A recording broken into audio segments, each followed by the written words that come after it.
चलिए दोस्तों, आज आपका स्वागत है अपने YouTube चैनल पर।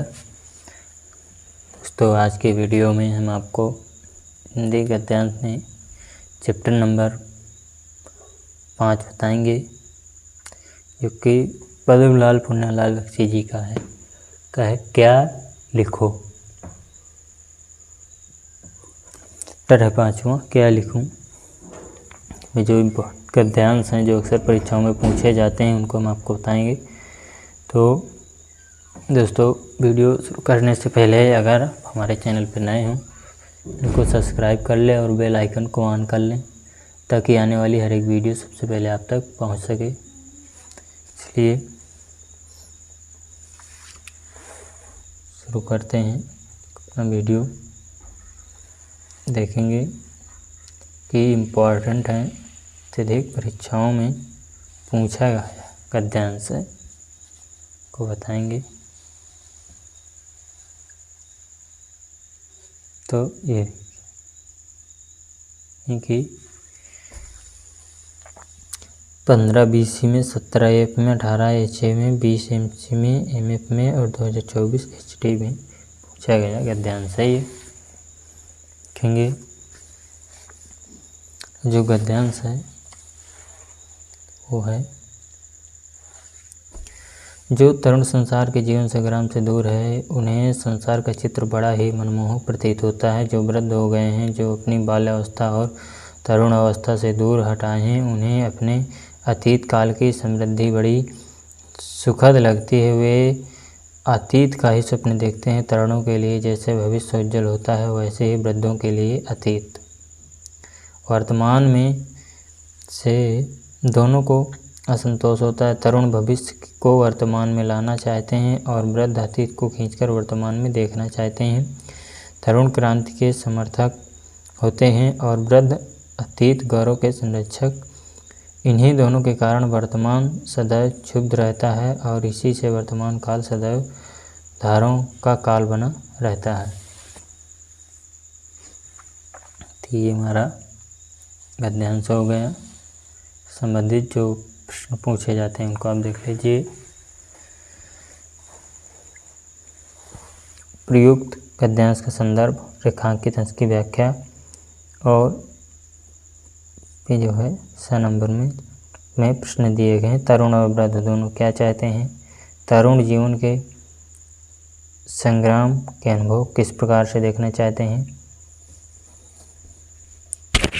वर्तमान सदैव क्षुब्ध क्यों रहता है। वर्तमान काल को सुधारने का काल क्यों कहा जाता है।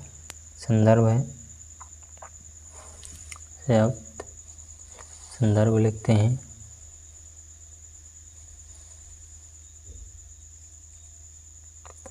प्रस्तुत गद्यांश हमारी पाठ्य पुस्तक हिंदी के गद्य खंड में संकलित क्या लिखूं नामक ललित निबंध से प्रेरित किया गया है। इसके लेखक लाल पुन्नालाल बख्शी जी हैं।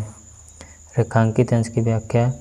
इन पंक्तियों में लेखक कहता है कि ऐसे व्यक्ति जो युवावस्था को पाकर वृद्ध हो गए हैं, उन्हें अतीत यानी बचपन की स्मृतियां अत्यंत ही सुखद जान पड़ती हैं, इसलिए वे अतीत के सपने देखा करते हैं। इसी प्रकार एक और युवकों को जहां उनका भविष्य उज्जवल प्रतीत होता है, तो दूसरी ओर वृद्धों को उनका अतीत उन्हें वर्तमान में घसीट कर लाना चाहता है। युवकों की अभिलाषा रहती है कि उनकी भविष्य की कल्पनाएं वर्तमान में यथार्थ का स्वरूप ग्रहण कर लें। वृद्धों की आकांक्षा रहती है कि उनका अतीत वर्तमान में लौट आए। स्पष्ट है कि तरुण अपने उत्साह एवं उत्तेजना के कारण परंपराओं के विरुद्ध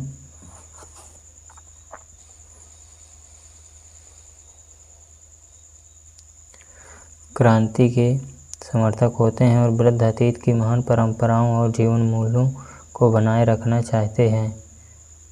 तरुण और वृद्ध दोनों वर्तमान से क्षुब्ध रहते हैं, क्योंकि तरुण परंपराओं के विरुद्ध क्रांति के समर्थक होते हैं और वृद्ध अतीत की महान परंपराओं और जीवन मूल्यों के समर्थक एवं संरक्षक होते हैं।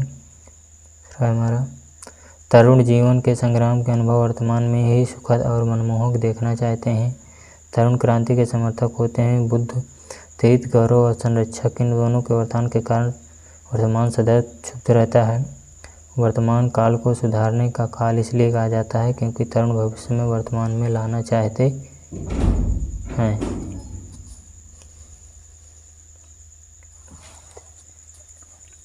तो ये नेक्स्ट ध्यान से हमारा देखेंगे।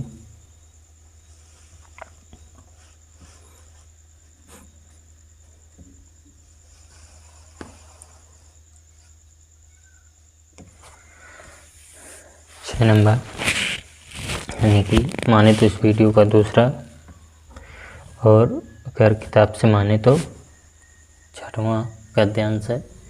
तो हमने 10 गद्यांशों का आ रहे हैं जो पिछली परीक्षाओं में पूछे जा सके हैं, यानी कि यूपी बोर्ड क्लास 10 हिंदी 2026 में आने की अत्यधिक मात्रा में जिन गद्यांशों के चांस हैं। देखेंगे, हिंदी में प्रगतिशील साहित्य का निर्माण हो रहा है। उसके निर्माता यह समझ रहे हैं कि उनके साहित्य में भविष्य का गौरव निहित है, पर कुछ ही समय के बाद उनका यह साहित्य भी अतीत का स्मारक हो जाएगा और आज जो तरुण है वही वृद्ध होकर अतीत के गौरव का स्वप्न देखेंगे। उनके स्थान के तरुणों का फिर दूसरा दल आ जाएगा जो भविष्य का स्वप्न देखेगा। दोनों के ही स्वप्न सुखद होते हैं क्योंकि दूर के ढोल सुहावने होते हैं। देखेंगे 16 CD में, 18 SP में, 20 MM में और 24 SC में, SG में, HE में पूछे गए हैं गद्यांश से। ये देखेंगे, ये से जो है प्रयुक्त गद्यांश का संदर्भ, रेखांकित अंश की व्याख्या और प्रगतिशील साहित्य के अतीत को स्मारक क्यों कहा गया है। प्रगतिशील साहित्य निर्माता क्या समझकर साहित्य निर्माण कर रहे हैं। लेखक के दूर के ढोल सुहावने होते हैं कथन का आशय। प्रस्तुत गद्यांश में प्रगतिशील से क्या तात्पर्य है। पहले संदर्भ है, कहेंगे प्रस्तुत गद्यांश हमारी पाठ्य पुस्तक हिंदी के गद्य खंड में संकलित क्या लिखूं नामक ललित निबंध से कृत किया गया है। इसके लेखक पद्मलाल पुन्नालाल बख्शी जी हैं। रेखांकित अंश की व्याख्या है कि आज का साहित्यकार एक तरुण की तरह भविष्य के गौरव को निहारना चाहता है, किंतु जिस प्रकार एक तरुण समय के साथ साथ वृद्धावस्था में पहुंच जाता है उसी प्रकार साहित्य भी सदैव आधुनिक नहीं रहता। इसी प्रकार जो तरुण आज भविष्य के गौरव की कल्पना में खोए हुए हैं। 6 नंबर पहला हमारा, आज साहित्य हमें समाज उपयोगी लग रहा है। कुछ समय बाद बदली हुई परिस्थितियों व नई पीढ़ी के निरर्थक होने लगेगा और उनमें सुधार की आवश्यकता अनुभव की जाने लगेगी, जबकि पुरानी पीढ़ी को अपना ही साहित्य श्रेष्ठ लगेगा। इसी प्रकार वह अतीत का स्मारक बन जाएगा। दूसरा, प्रयोगशाली साहित्य निर्माता यह समझकर साहित्य का निर्माण कर रहे हैं कि उनके साहित्य में भविष्य का गौरव निहित है।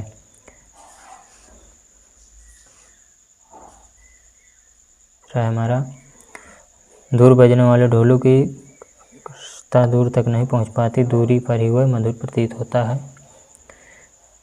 चौथा है हमारा, प्रस्तुत गद्यांश में प्रगतिशील से तात्पर्य ऐसे साहित्य से है जिसमें भविष्य का गौरव निहित हो। तो आशा करता हूँ कि आज का वीडियो आपको पसंद होगा। इससे पहले अगर आप हमारे चैनल पर नए हों तो चैनल को सब्सक्राइब कर लें और बेल आइकन को ऑन कर लें ताकि आने वाली हर एक वीडियो सबसे पहले आप तक पहुँच सके। ये मिलते हैं नेक्स्ट वीडियो में।